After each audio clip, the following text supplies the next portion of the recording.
Bem-vindo a mais um Expresso do Arquiteto, um podcast que vai te fazer viajar pelo mundo da arquitetura.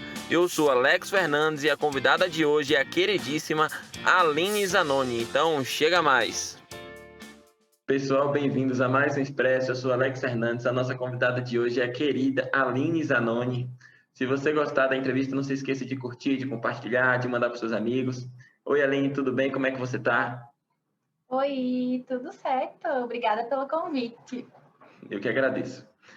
Ô Aline, conta um pouquinho da sua trajetória, um pouquinho como é que foi a sua história até aqui, de onde você é. Bom, vocês vão perceber que eu sou do interior, né? Porque não consigo esconder o sotaque. Atualmente eu moro em São Paulo, sou arquiteta, né? Moro em São Paulo, mas eu sou do interior do Paraná.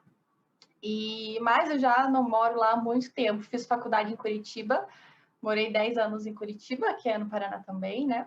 E aí, recentemente, no ano passado, mudei aqui para São Paulo. Eu trabalho principalmente com arquitetura de interiores e tenho também um curso de gestão para profissionais, arquitetos e designers. E estou aí no digital há uns 4 anos, há um bom tempinho. Muito tempo. Há um bom tempo. Ô Aline, hoje a maioria dos seus projetos são à distância, né? Como é que funciona esse tipo de projeto? Você faz algum tipo de acompanhamento? Quais são os cuidados para esse tipo de projeto? Então, na verdade, desde o início do meu escritório, eu vou contextualizar, tá? Para vocês entenderem Tranquilo. o porquê que eu resolvi trabalhar com essa metodologia de trabalho. Desde o início do meu escritório, eu sempre quis ser uma pessoa com liberdade geográfica. Nunca quis estar presa a algo em específico, seja o escritório, seja uma obra, seja um cliente. Então, eu moldei todos os processos do meu escritório para que eles se adaptassem a essa realidade que eu queria criar para mim. Né? Então, desde lá do início, eu já foquei muito em fazer projetos online ou então projetos num determinado formato que eu não precisasse sempre estar presencialmente na obra todo dia ou então semanalmente. Mas isso é um modelo de negócio que eu optei seguir, né? Não existe certo, não existe errado. É o formato que eu resolvi levar para mim. E deu muito certo, né? Porque tanto que eu tive que mudar de Curitiba para cá e não mudou nada assim na minha vida profissional com relação aos projetos, porque tudo já estava encaminhado nesse sentido. Mas como é que a gente pensa, né? Minha equipe também, né? Só para todo mundo saber também, minha equipe é toda remota. Ninguém trabalha aqui em São Paulo. Na verdade, tem uma das pessoas da equipe mora em Alphaville, que é aqui em São Paulo também, mas trabalha em casa, trabalha remoto. Então, todo o escritório funciona remoto, seja com cliente, seja com equipe, enfim. Tem pessoal na equipe que eu nem conheço pessoalmente, para vocês terem uma ideia, mas funciona. Aí, como é que é, né? Eu faço muito projeto online, tenho alguns presenciais aqui em São Paulo também, mas mesmo assim a metodologia, o formato, os processos dos projetos são os mesmos, né? O que muda é que de vez em quando a gente faz uma reunião presencial. Aí uma reunião ou em coworking ou em algum café legal, eu sempre prefiro coworking, eu acho mais profissional. Mas, né, isso tudo é muito relacionado à minha persona, que é o meu cliente ideal, que é a pessoa com que eu me comunico nas redes sociais. Por quê? Porque a minha persona não se incomoda com esse tipo de coisa, né? Não se incomoda em fazer uma reunião online. Meu cliente até prefere, porque eles são pessoas muito atarefadas, que não têm tempo. Então, isso muda muito, né? Se eu tivesse, por exemplo, talvez um nicho classe luxo, A+, talvez seriam pessoas que querem ir até o escritório, tomar uma taça de champanhe, aquela coisa toda, né? E esse não é meu cliente, definitivamente. Então, acho que a primeira coisa nesse processo todo é definir quem é o meu cliente. Então, definido isso, em busca desse cliente pelas redes sociais e toda a minha comunicação, todo o meu marketing voltado para isso. E aí, o processo de projeto corre como qualquer outro projeto, né? Tem todos internamente os mesmos processos. Só que a gente faz poucas reuniões, mas reuniões muito assertivas. Então, na nossa reunião de briefing, por exemplo, nosso briefing é assim, extremamente detalhado. A gente fala sobre tudo, a gente não sai de lá com dúvida, a gente sai sabendo exatamente o que o cliente quer. Isso evita com que a gente tenha que ter muitas interações. Além disso, eu estou falando de uma forma bem geral, né? Qualquer coisa depois você me pergunta. Além disso, a gente foca muito em fazer um projeto executivo extremamente didático, tanto para o cliente entender muito bem do que se trata cada coisa, quanto para os profissionais, porque um projeto à distância, por exemplo, a gente já fez projeto na Irlanda, sei lá quem que vai executar esse projeto lá, né? Então, ele tem que ser um projeto muito didático e que muitas vezes a pessoa vai ter que ler só no visual, né? Vendo números, nesse caso, por exemplo. Às vezes os termos que a gente usa não são os termos que eles usam lá. Então tinha que ficar assim extremamente claro. E a gente segue essa linha de raciocínio de projeto desde o início, né? Então o executivo ele é muito redondinho, muito didático, colorido e com todas as informações necessárias para que a gente não precise ficar tendo essa interação diária, tendo que responder dúvida, porque não achou tal informação. Então, no executivo tem todas as informações necessárias. Só que para isso a gente tem que ter um processo de projeto muito redondinho também, né? Nossos checklists, enfim, todos os nossos controles de gestão desses projetos mesmo, tem que ser assim, muito redondinhos também. E aí a gente não faz acompanhamento de obra, gestão de obra. O que a gente faz que a gente chama de fiscalização de obra. Ou seja, se é aqui em São Paulo, eu posso ir até a obra para ver se está exatamente como eu planejei, se o projeto está sendo executado conforme planejado, né? Então, nesses casos, a gente faz visitas, mas aí são visitas pontuais, ou então, assim, visita uma loja com o cliente para ver os tecidos de perto. Isso a gente faz quando é aqui em São Paulo, mas não é algo que é incluso no projeto, é um pacote à parte. Até porque, né, o pacote de projeto é o que a gente oferece, independente se o cliente é daqui ou se o cliente é de fora. Entendi, muito massa, muito bacana. Aline, uma coisa que você falou que me chamou a atenção, que eu acho muito bacana, é a questão da liberdade geográfica, né? É algo que eu também quero para mim poder ter essa liberdade geográfica. No seu curso, você fala um pouquinho sobre isso? Você aborda um pouco esse tema?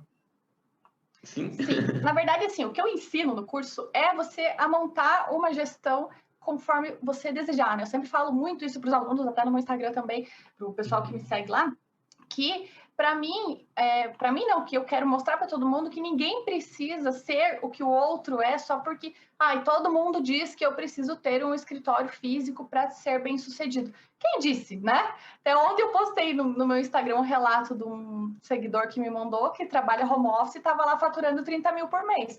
Então, muitas vezes, um escritório físico, ele tem tanto custo que você precisa faturar muito mais para ter um lucro alto, né? E muitas vezes as pessoas não pensam nisso. Então, é muito importante que você saiba o que você quer, para daí sim você fazer o seu modelo de negócios. Porque isso é muito comum, né? Na nossa área de arquitetura, design de interiores, o ego é um pouco complicado, né? Então, muita gente pensa que, não, eu tenho que ter um escritório físico maravilhoso. Tudo bem, né? Não tem nada de errado. Acho máximo para quem quer esse dia a dia de escritório físico, né? Quando faz sentido para a pessoa trabalhar nesse formato. Por exemplo, para mim não fazia mais sentido, né? Lá no início até tentei, fui atrás, eu não estava feliz com aquilo, sabe? Chegou um momento que eu falei, não é isso que eu quero para mim, eu vou fazer dar certo em casa mesmo e eu vou mostrar para todo mundo que está me falando que eu tenho que ter um escritório físico, que eu não preciso não, que eu posso ser bem sucedida em casa mesmo, trabalhando home office.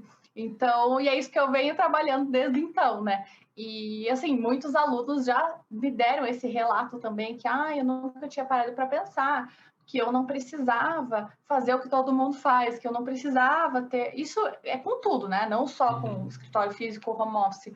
Porque a gente vai muito nessa crença de que, nossa, fulano lá, que é o arquiteto bambambam do Brasil, fez assim, então eu tenho que fazer assim. Não quer dizer, né? Isso para todas as áreas. Eu acredito muito que a gente tem que moldar o nosso modelo de negócios conforme o nosso desejo. Eu quero trabalhar, ter minha liberdade geográfica, beleza, mas o que eu preciso para isso? E aí sim, trabalhar todos os meus métodos de gestão para isso. E é isso que eu ensino no curso, a você ter o seu modelo de negócio, mapear os seus processos conforme a forma que você quer trabalhar, né? Então, não é assim, eu te ensino a trabalhar de casa. Não, eu te ensino a ter um mapeamento de processos para você poder você mesmo criar o teu, porque é diferente, né? O meu, mesmo que tenha, sei lá, 3 arquitetos aqui, cada um vai ter um processo de projeto diferente. Nunca vai ser igual. Então, tem gente que faz anteprojeto, tem gente que faz tudo preliminar, tem gente que não faz anteprojeto.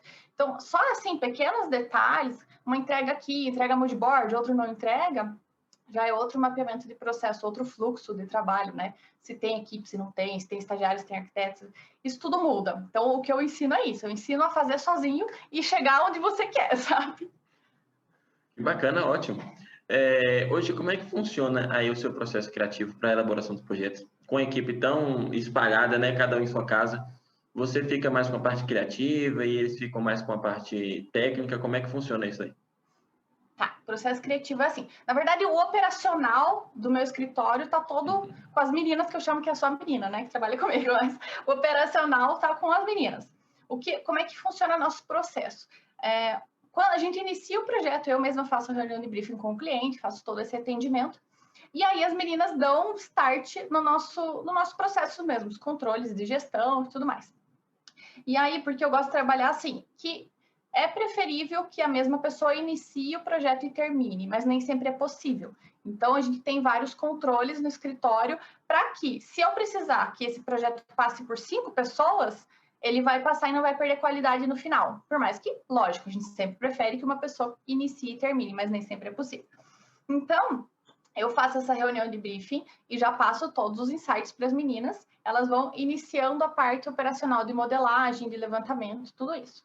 A parte de criação eu gosto de fazer, mas não é uma coisa assim de ego, sabe? É porque eu gosto mesmo. Eu gosto muito dessa parte porque eu acho assim que o cliente procurou meu escritório principalmente por causa dos traços estéticos que ele viu, né, no Instagram, a maioria das vezes no Instagram. Aí, claro, também não é uma coisa que eu faço tudo 100% é meu. Bem pelo contrário. Eu faço criação por meio de croquis.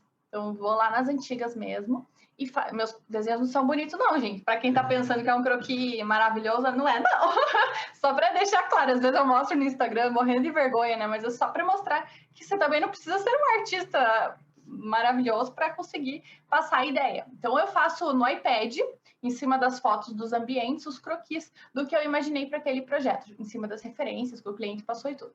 Esses croquis é a ideia que eu quero que tenha no ambiente. Mas muitas vezes eu coloco, por exemplo, esse sofá vai ser o tal de tal marca, já dou a referência. Ou então eu coloco, eu quero um sofá com os pés de madeira, que seja retilíneo, que tenha no máximo 1 metro de profundidade. Aí as meninas me ajudam a buscar essas referências. Então elas participam também desse processo criativo dessa forma. A ideia, o conceito normalmente é meu, mas elas vão me ajudando a burilar, digamos assim, toda essa criação. Porque afinal, quando a gente passa um croquis para o SketchUp, que é o software que a gente utiliza, nem sempre fica exatamente como a gente imaginou na hora que desenhou, as proporções e tal, né? Então, às vezes, elas modelam lá e não ficou do jeito que eu mandei. Elas vão me mandando, a gente vai riscando por cima, e aí a gente vai trabalhando juntas. Normalmente a arquiteta que trabalha comigo, e aí os estagiários estão mais ali no operacional mesmo. Aí é isso, elas fazem a criação, a gente apresenta para o cliente o render, até um ano atrás, mais ou menos, eu gostava e fazia render também, mas atualmente não consigo mais, então eu deleguei essa parte também, porque a gente tem que aprender a delegar também, né? Chega um ponto que não dá, a gente não consegue fazer tudo. Eu gostava muito de fazer render, gosto até hoje, às vezes até pego um ou outro para fazer, mas não tinha mais condições, assim, eu não tinha tempo mesmo, só isso. Aí comecei a delegar a parte do render. Beleza, aí apresentamos tal, e depois de aprovado, entra no executivo, essa parte de apresentação, a reunião com o cliente mesma eu faço, e aí no final do projeto a gente entrega ao executivo todo aquele pacote de todos os desenhos técnicos para o cliente. Eu gosto também de fazer uma reunião explicando o que é cada coisa. Isso aqui é um circuito que liga tal e tal lâmpadas, né? São coisas que muitas vezes o cliente não entende lendo, mas ele precisa saber qual tecla que vai ligar qual circuito, porque impacta diretamente no dia a dia dele, né? Então, aí são essas interações que eu faço. Normalmente é dessa forma. As meninas participam de toda a parte operacional e eu fico no criativo e nas correções finais do executivo, né? Tô assim, na entrada e na saída do projeto, digamos assim. Que massa, que bacana. Uma dúvida que me surgiu aqui quando você falou que você faz sempre as reuniões do briefing e tudo.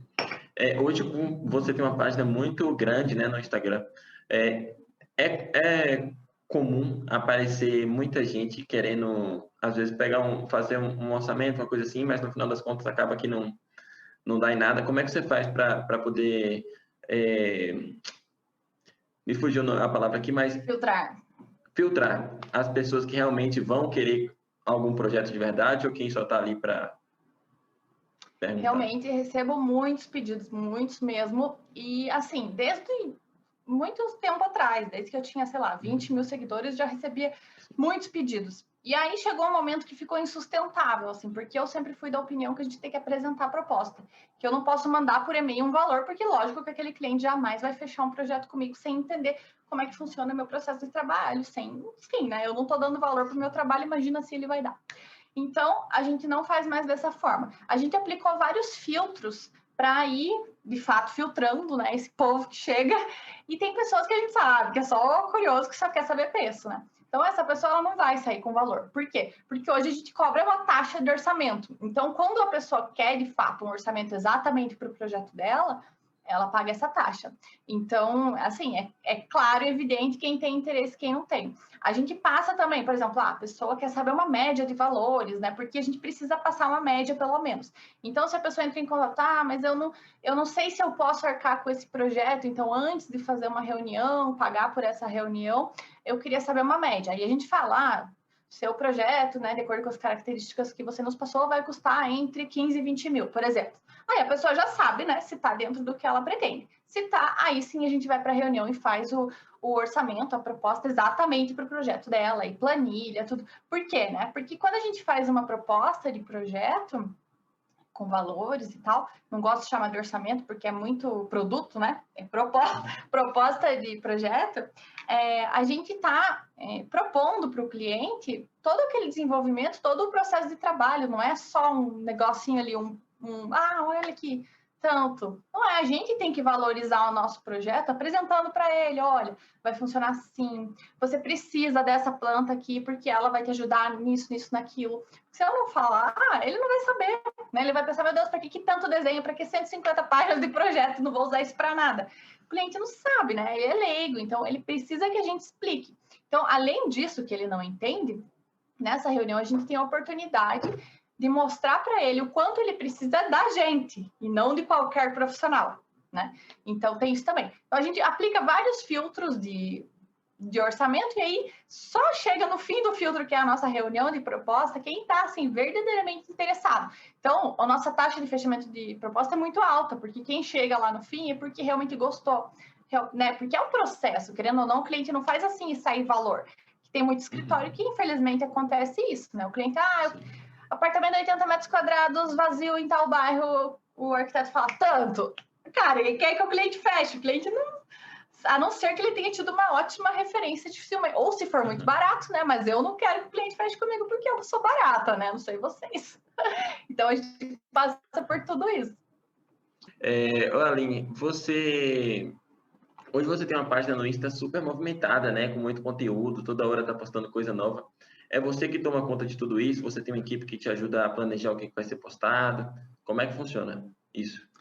Tá. Até esse mês, ou seja, 9 dias atrás, eu não tinha ninguém que me ajudava com o Instagram, eu fazia tudo sozinha. Então, eu tô aí há 4 anos fazendo tudo sozinha, real. Todo dia tem post, todo dia tem conteúdo e eu fazia tudo sozinha.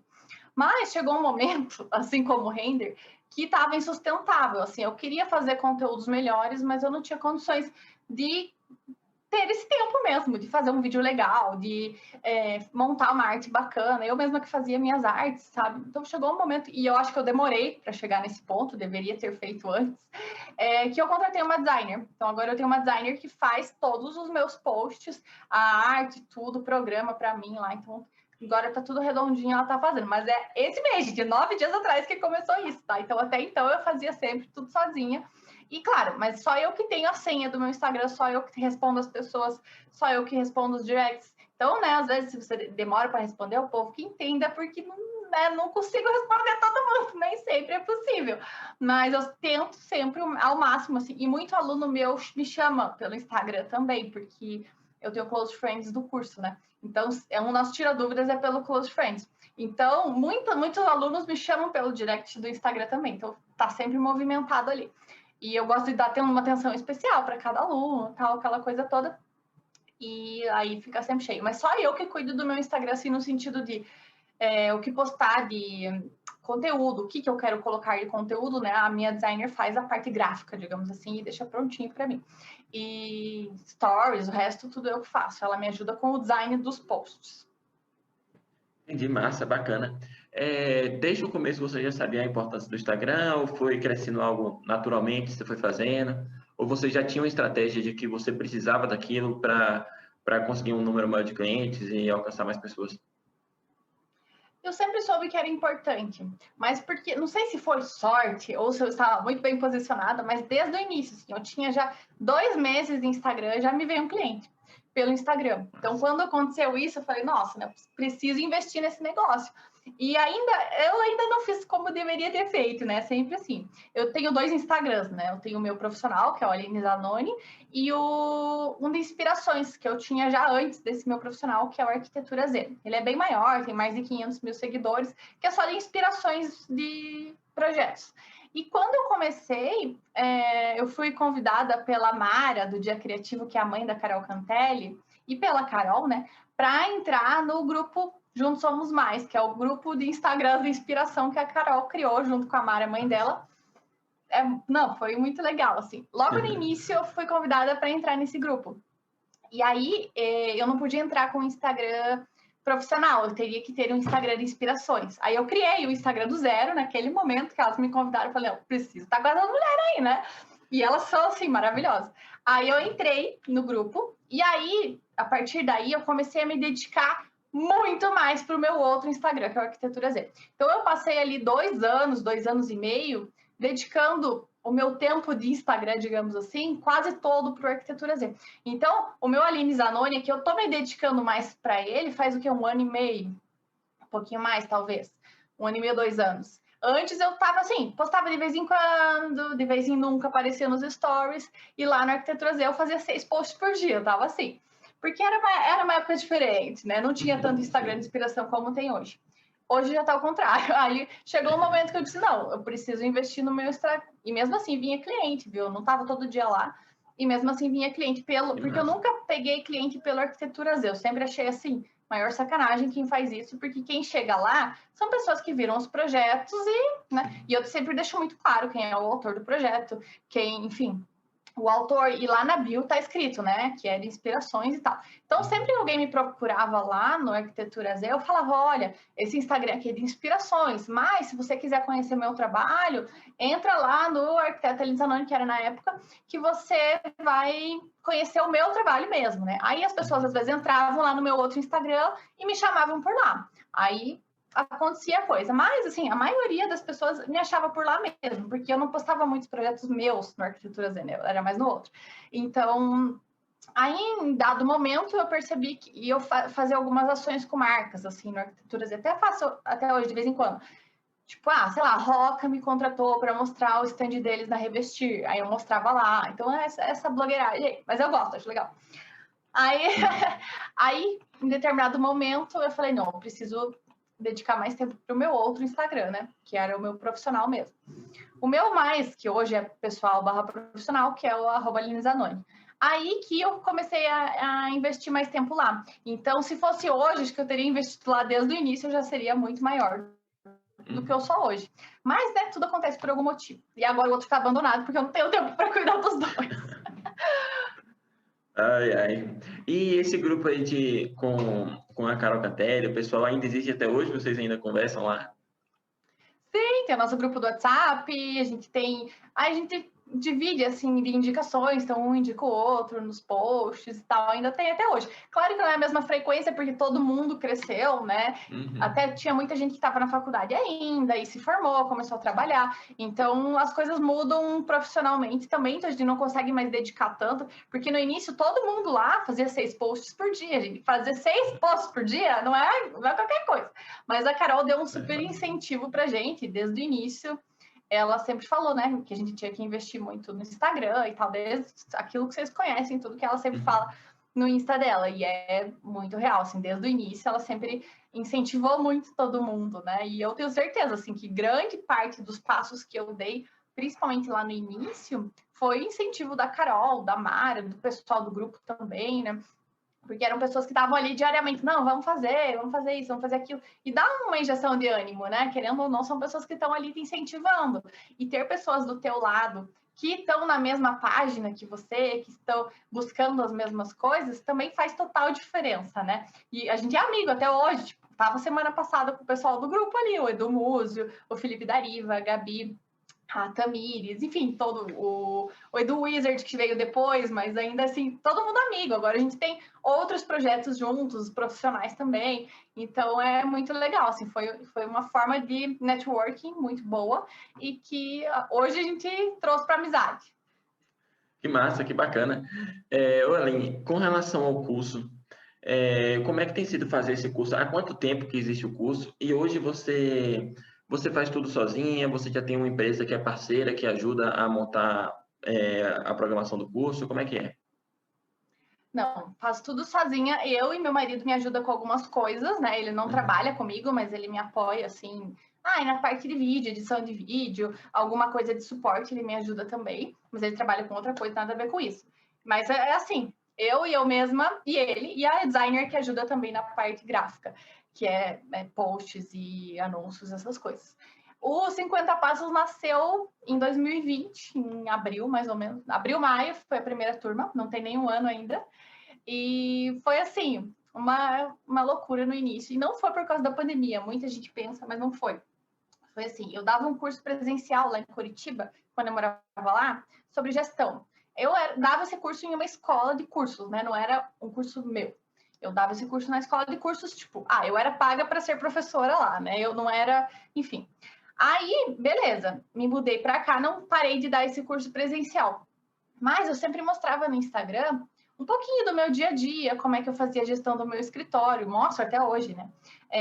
Os meus controles e tal. E foi aí, quando eu comecei a mostrar isso tudo no Instagram, que eu comecei a perceber que o que eu fazia não era o normal. Porque até então eu pensava, todo mundo faz isso, né? Todo mundo se organiza, todo mundo controla, todo mundo tá por aí.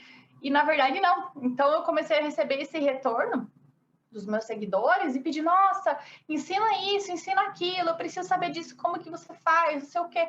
E eu falei, gente, não é que as pessoas de fato não sabem fazer, não tem zero noção de gestão, né? Porque assim, uma coisa beleza, a pessoa não sabe fazer determinado controle, mas agora tem muita gente que não sabe nada, zero de gestão.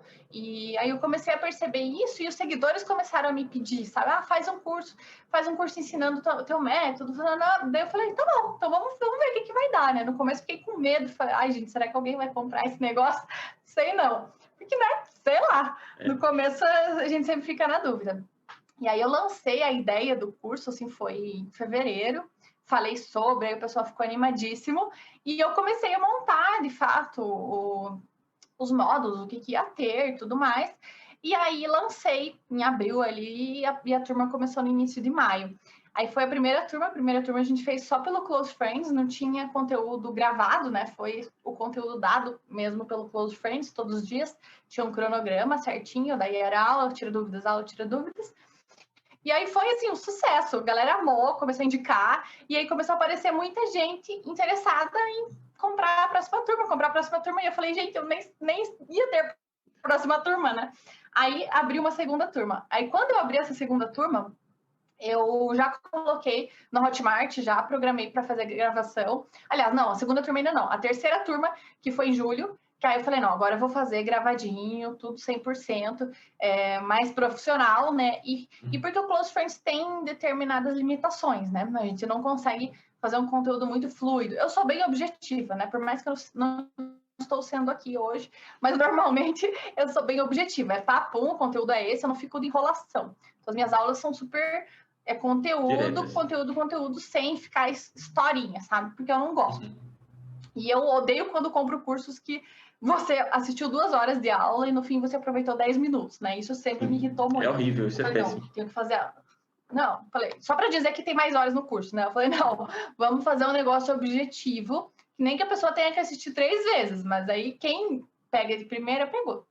E aí eu regravei tudo, gravei tudo daí bonitinho, comprei softbox, iluminação, negócio tudo, mas para ficar mais profissional, né? Fiz meu home office aqui, que eu não tinha ainda, gravei aqui em casa mesmo, com esse fundo, inclusive, aqui no meu escritório. Mas aí meu marido comprou os equipamentos, todas essas coisas, os softbox, iluminação, para ficar mais profissional, né? E aí fomos para a Hotmart. E aí, desde então, teve já mais 3 turmas, a gente está na 5ª turma rodando agora. E, enfim, é um sucesso, já temos mais de 1.000 alunos dos 50 Passos. E, nossa, é assim, o meu projeto que mais me realiza, sabe? Dá uma trabalheira que o povo não imagina o que a gente faz por trás das câmeras, mas é assim, não tem preço que pague, sabe? É muito gostoso você ver um aluno que aprendeu com você, tendo resultado, aprendendo a cobrar direito, tendo lucro nos projetos, tendo lucro no escritório, porque tem muita gente também que trabalha muito, mas não tem lucro no final, né? Então, nossa, assim, não tem preço. O que os 50 Passos trouxe para mim em 2020 aí foi assim, surpreendente, porque eu não imaginava, e ao mesmo tempo muito realizador, assim. E cada turma que eu abro vem coisas novas e eu quero fazer mais, e eu quero acrescentar uma aula assim, e aí vai, nunca para, né? Mas é muito bom. Verdade, que massa, que bacana. Há pouco tempo atrás eu gravei com o Valdir, não sei se você conhece o Valdir Júnior, e ele estava falando também o quanto ele Conheço sim, né? gosta, o quanto ele gosta de fazer o curso também. Aline, com relação ao curso, né, o seu curso é mais voltado para a área de gestão, né? Se você tivesse aí que listar quais seriam os 5 principais fundamentos para o arquiteto, o recém-formado, ter uma boa gestão no escritório dele? Eu sempre falo dos 5 pilares da gestão, né? Que é assim, todo mundo precisa. Gestão não é uma coisa que, vou fazer uma gestão hoje. Não, gente, gestão é a base de tudo, você precisa. Por mais que você não pense nisso, você não tenha estratégias, você não tenha controles, você está fazendo algum tipo de gestão, seja ela ruim ou boa, né? Então, eu sempre falo dos pilares, que é o quê? Gestão de processos. O que é processos? Você saber o passo a passo das coisas dentro do teu escritório. Como as coisas funcionam. Então, do zero ao fim. Quando entrou um projeto no escritório, todo mundo que trabalha com você tem que saber exatamente qual é o próximo passo, o que faz em cada etapa, para que todos os processos, todos os projetos saiam igual no final, que seja um padrão, né? Porque a pior coisa é entregar cada projeto de um jeito. Primeiro que é sacanagem com o cliente, que comprou uma coisa, de repente, por indicação de alguém, você vai entregar uma coisa diferente para ele. Segundo, porque você não tem muito controle de custos, de orçamento, de lucro, prejuízo, tudo isso. Gestão de processos. Gestão de equipe, que é você saber gerir uma equipe, você saber o que delegar, como delegar. E não só delargar, né? Jogar tudo e a equipe que se vire e você tá aí, agora tem uma equipe. Não é assim, você tem que saber gerir essa equipe, né? Gestão financeira, que é uma das coisas também mais, eu falo mais importante, mas todos são importantes, né? Gestão financeira, gente, é assim, desde você saber cobrar corretamente por um projeto, você entender seus custos, quanto custa cada hora que você está ali no escritório, quanto custa cada centavo, cada minuto de hora que você está trabalhando naquele projeto, e depois do final do processo de projeto, você entender também quanto ele custou para você e quanto de lucro você teve. Porque não adianta de nada, você cobrou lá 20 mil num projeto, no final você não tem ideia se você ganhou 10, 15, 20 ou nada, ou saiu no prejuízo. Então, a gente tem que ter esse conhecimento, né, do escritório como um todo. Aí gestão de custos como um todo, despesa, com o que você gasta, que faz parte também da parte financeira, né, do que você vai... por exemplo, muitas vezes a gente tem custos desnecessários com o escritório. O fato de trabalhar no físico, trabalhar no home office, é uma coisa que a gente já consegue enxergar. Você pode pagar um aluguel de R$1.000 ou pagar um aluguel de R$3.000. Isso tudo vai impactar no preço do teu projeto. Né? Falei de custos, equipe, processos, financeiro. Faltou um. Planejamento, que é você saber o que você quer para o amanhã, suas metas, né? Como que você vai melhorar nesse próximo ano, em que pontos você vai evoluir. Você tem que se planejar também, né? Fazer investimentos, entender. Você tem que conhecer o teu futuro. Eu quero estar lá naquele lugar daqui a 10 anos, eu quero estar lá daqui a 5 anos. E ter metas para chegar lá. Não adianta também, não, eu quero ser melhor arquiteta do Brasil em 10 anos. Tá, mas o que eu vou fazer para isso, né? Então, é todo esse planejamento, estratégias e tudo isso, né? Que são nesses pilares da gestão que eu me baseei para montar todos os 50 passos, né? Além de toda a parte de contabilidade, que a gente fala também, que a gente se forma sem ter noção, né? Como é que eu faço para abrir uma empresa? Que tipo de empresa que eu abro? Quais são os impostos que eu pago? E uma coisa que é, assim, muito séria, que muitos alunos chegam para mim e falam depois, nossa, eu estava trabalhando ilegal e não sabia. Por quê? Porque a gente não aprende, a gente não sabe, né? Então, trato isso também, a parte de contratos, que é muito importante. Então, é tudo isso, gente. A gestão é basicamente tudo que está por trás de um projeto, de um serviço que você vai entregar para o cliente e para que o teu escritório tenha lucro no final, que não seja só um escritório que está ali rodando, você está ali virando noites, né? A gestão de tempo, eu não falei também, mas é muito importante. Já passei das 5, né? Mas, enfim, Gestão de tempo, por quê? Porque o arquiteto, o designer, é aquela pessoa que está lá, fim de semana, à noite, trabalhando, porque o arquiteto é assim. Não é assim, não. Não concordo. Você não precisa, né? Só se você quiser. Né? Você não precisa, desde que você tenha gestão do teu tempo, saiba colocar seus cronogramas, trabalhar da forma correta, para que você entregue tudo no prazo. Uma curiosidade com relação à gestão de tempo. Eu já imaginei que você seguisse assim um cronograma certinho do seu tempo, né? Então, quando eu te mandei o e-mail, eu falei, ela vai me responder o e-mail rapidinho, porque todo dia ela deve olhar o e-mail, deve responder as pessoas ali. E foi dito e certo, rapidinho você respondeu.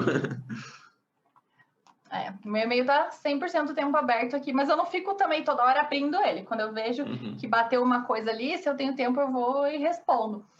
Mas tem que ser, né? Só a gente tem que cuidar, porque e-mail, WhatsApp é o maior perigo da vida, que a gente fica o dia inteiro e não vê passar, né? Então, mas estou sempre ali. Em geral, eu sempre vejo. Tenho 5 e-mails no meu Outlook, pra você ter uma ideia.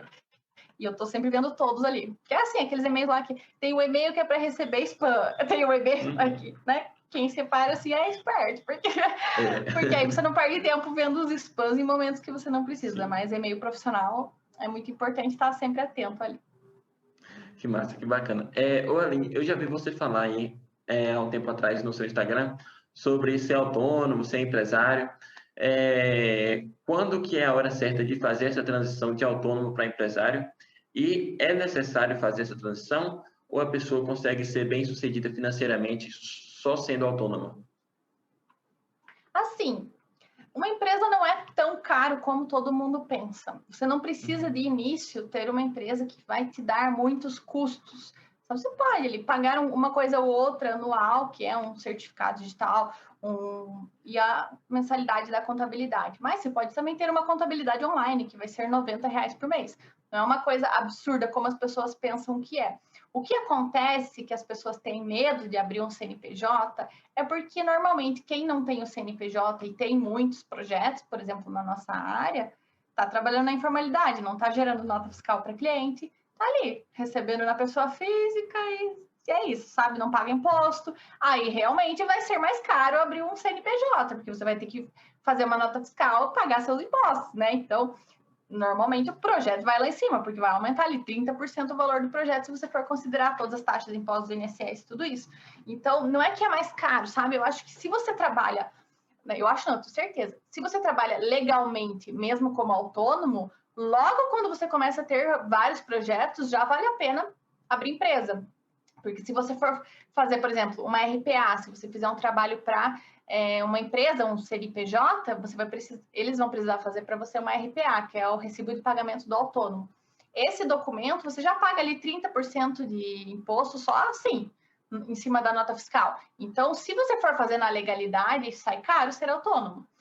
A diferença é essa, que normalmente as pessoas não fazem na legalidade. Aí realmente abrir uma empresa fica mais caro. E aí, para o autônomo gerar nota também, cada cidade é diferente, mas em geral, para você gerar uma nota fiscal, ou você vai ter que pagar o ISS da prefeitura, que é o imposto sobre serviço, ou você vai ter que pagar outras taxas, outros impostos da prefeitura, da cidade, e além, né, dos federais. Então, na prática, é isso. Se você for trabalhar de forma legal, com tudo, vale a pena abrir empresa, sim, logo no início, sabe?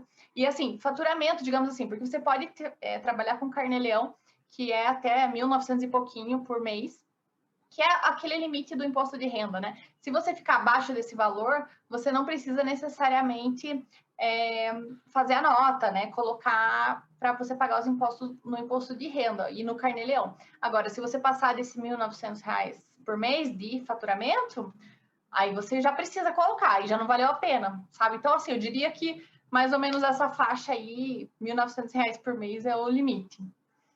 Entendi. Trocando totalmente de assunto, você, apesar da correria do dia a dia, você conseguiu fazer mestrado, doutorado, não foi? Você acha que para quem tem a oportunidade vale a pena? É algo que é um conhecimento que você usa no dia a dia? Ou é mais voltado para quem quer seguir uma carreira acadêmica? Tá bom, então para quem não sabe, um doutorado, mestrado demora, não é uma pós-graduação que muitas vezes você faz em um ano. O mestrado costuma ser de 2 anos, tem alguns de 1 ano e pouco, mas em geral 2 anos, e o doutorado 4 anos, então é uma faculdade de medicina além da faculdade, né? Sim. Então, sobre a tua pergunta para ser professor, trabalhar na vida acadêmica, na verdade, assim, depende, porque tem mestrados e doutorados que são mais profissionais, mais voltados para a prática profissional. E tem outros que são mais para a vida acadêmica mesmo. Então, se for para a vida acadêmica, se você quer ser professor universitário, tem que fazer, não tem jeito, né? Precisa.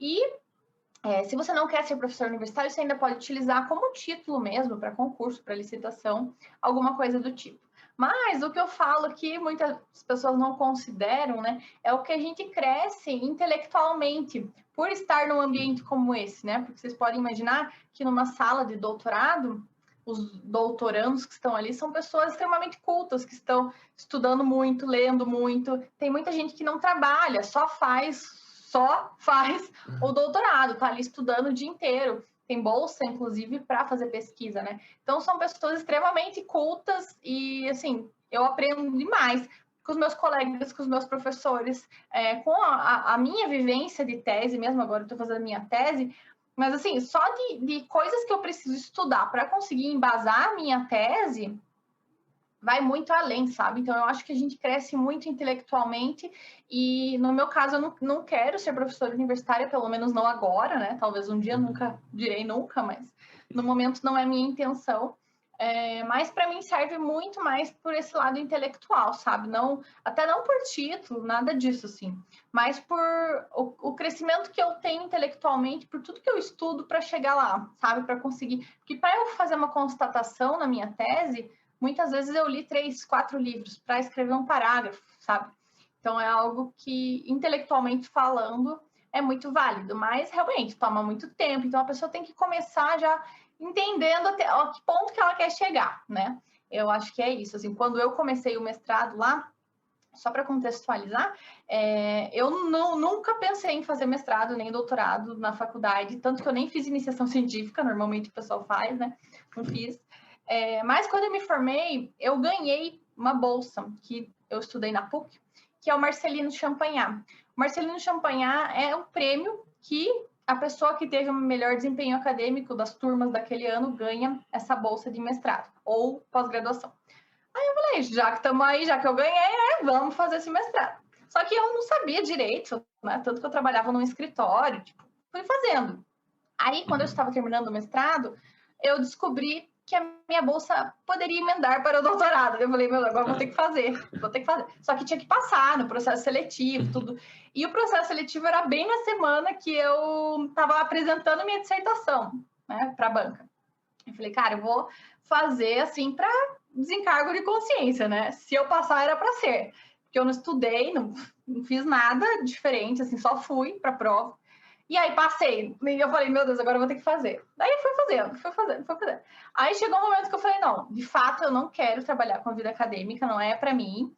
Tipo, vendo, né, o dia a dia de todos que estavam à minha volta lá. Mas eu não tranquei, não larguei mão justamente por essa parte intelectual que eu falei. Que foi muito válido nesse sentido, sabe? Por mais que eu não sou aquela pessoa... Vocês estão vendo aí, né? Não sou aquela pessoa culta que usa palavras difíceis. Até porque eu preciso me comunicar, tanto no Instagram, enfim, em todo lugar que eu falo, eu preciso me comunicar com o meu cliente, que é a pessoa que vai me contratar para projeto, que é o meu aluno, né, que vai ou comprar meu curso futuramente. E essas pessoas, né, no meu caso, não são pessoas que vão se identificar comigo se eu sair falando um linguajar extremamente difícil aqui. Então, a comunicação da gente também conta nesse lado do marketing, né? Já misturei tudo, mas enfim. É só que as pessoas pensam que, nossa, o doutor é aquela pessoa que fala muito difícil. Mas eu não sou essa pessoa. Ai, que bacana. E, como você falou, o network é muito massa, né? Você conhece uma galera muito bacana. Aline, como é que tem sido aí o resultado dos seus alunos? Como é que é receber esse feedback aí do pessoal?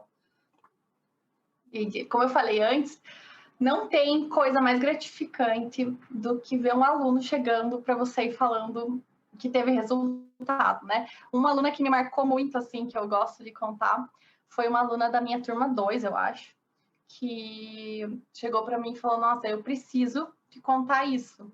Eu tinha uma gestão no meu escritório, já cuidava dos meus fluxos de caixa, já cobrava por hora, não cobrava mais por metro quadrado, e eu achava que estava ok, que estava tudo bem. Ela já tinha feito 3 cursos de gestão quando ela comprou o meu.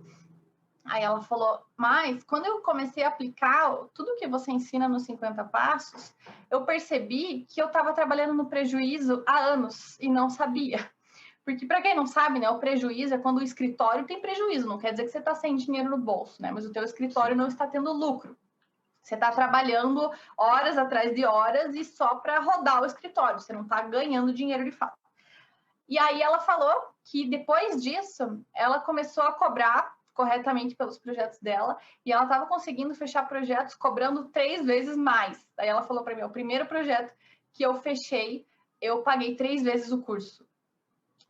Foi assim, uma coisa que me marcou muito, né? Teve outra que cortou os cabelos para conseguir comprar o curso, vender o cabelo, olha só, né? O que a gente passa? Ela me contou só depois, ela falou, nossa, você não sabe, eu precisei vender o meu cabelo para conseguir comprar o curso, mas né? Meu Deus.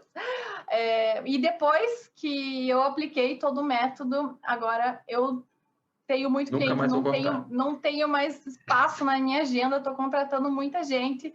E assim, isso em 2, 3 meses, sabe? Não é uma coisa, nossa, demorou muito tempo.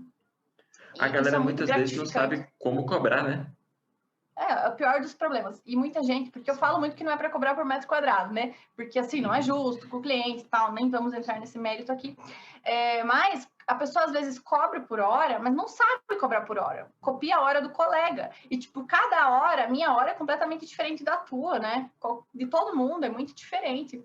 Então não tem como eu copiar a hora do outro. Então, às vezes, a pessoa tá cobrando por hora e acha que tá cobrando certo e não tá. Então tá tendo prejuízo igual, sabe? Então, assim, é uma das grandes dificuldades do pessoal que eu sempre tento bater nessa tecla de valorização profissional, né? Porque tá lá o povo cobrando R$ 2 nos projetos e achando que tá abalando, né? Não é bem assim. Então, quando a gente se dá as mãos e cresce junto, a régua sobe para a profissão inteira, né? Então, eu batalho muito por isso todo dia no meu Instagram e com os meus alunos, vivo batendo nessa tecla. E dá muito certo, assim, pelo menos com os alunos, sabe? Eles sempre vêm me falar, olha, no começo eu pensei, nunca que vão me pagar esse valor por um projeto e tal. E depois a pessoa volta e fala, nossa, eu não acreditei que quando o cliente fechou o projeto me pagou 25 mil. Tipo, é muito, muito bom, sabe? É muito legal, É assim, ótimo. não tem preço. E, enfim, aí por isso que eu sigo nessa, né? Agora dedico meu tempo, metade para o curso, metade para o escritório, porque eu sinto assim que é o meu propósito, ajudar mais pessoas a chegar lá, né? A ter um escritório eficiente, lucrativo, não necessariamente sendo físico, não necessariamente tendo 30 pessoas na equipe. Você não precisa disso para ter um escritório que lucra muito, né? Verdade. Você falou, a gente entrou aqui no assunto sobre como cobrar e tudo. Qual dica você daria para a galera que está se formando, quem é recém-formado, como se posicionar no mercado? Porque a pessoa também não vai conseguir cobrar um valor muito alto se ela não estiver bem posicionada no mercado, né? Não tiver relevância no mercado, né? Qual dica você daria para a galera que está começando agora? Olha, para quem está se formando agora e não sabe por onde começar e normalmente pensa, meu Deus, preciso fazer um curso de render e começar a entregar melhor meus projetos. Realmente, você precisa entregar bem seus projetos, mas você também precisa ter uma visão de empresário, não uma visão de arquiteto que saiu da faculdade e estou espalhando render por aí. A gente é empresário desde o momento que a gente começa a fazer projeto. Independente se você tem um CNPJ ou não, você tem que agir como se fosse uma empresa, né? Você é um empresário, você recebe dinheiro, você tem fluxo de caixa, você tem que pagar muitas vezes, ou seja um freela, seja um estagiário, você tem esse fluxo de caixa. Então, se você não agir como empresário desde o início, vai demorar muito mais para crescer. Então, quem tem esse start já desde o começo, começa a estudar sobre gestão. Claro, eu vou puxar a sardinha por meu lado, mas é porque é o problema que eu mais vejo, sabe? Muita gente se capacita tecnicamente, faz 850 cursos de executivo, de render, de SketchUp, e aí a gestão vai ficando para trás. Aí daqui a pouco a pessoa percebe que não tem fim de semana, não tem mais noite, não consegue mais nem ir no cinema com o namorado, porque não tem tempo, porque tem que entregar o projeto e no fim do mês está lá ganhando 3 mil reais. Não dá, né, gente, para ficar nesse ponto. Então vamos estudar gestão antes de chegar nesse ponto desesperador de ter que ir atrás de algo e assistir um curso correndo para você conseguir pôr em prática, porque isso também acontece, né? Muita gente desesperada, e eu tenho muitos alunos assim, né? Que chega num ponto que não tem nem tempo de assistir o curso. Eu falo, calma, gente, agora que você chegou nesse ponto, né? Agora respira e vamos lá. Uma aula por dia para você conseguir cumprir e colocar em prática, né? Porque também não adianta sair comprando curso e não colocar em prática. Então, a dica que eu dou é essa, sabe? Pensar nos dois pilares. Não somente na parte técnica, que sim, é muito importante, mas também na parte do empresário, do escritório, né? Afinal, todos somos empresários. Verdade. Disse tudo aí agora. Pessoal, chegamos ao fim de mais uma entrevista. Se você gostou, não se esqueça de curtir, de compartilhar. Aline, foi um prazer ter você aqui como nossa entrevistada. Espero que a gente possa bater esse papo mais vezes, que a gente possa conversar mais vezes. O prazer foi meu. Muito obrigada pelo convite. Espero que a galera goste. Comentem aqui, vão lá me contar também no meu Insta. Quero saber o que vocês acharam e venham falar sobre gestão lá comigo.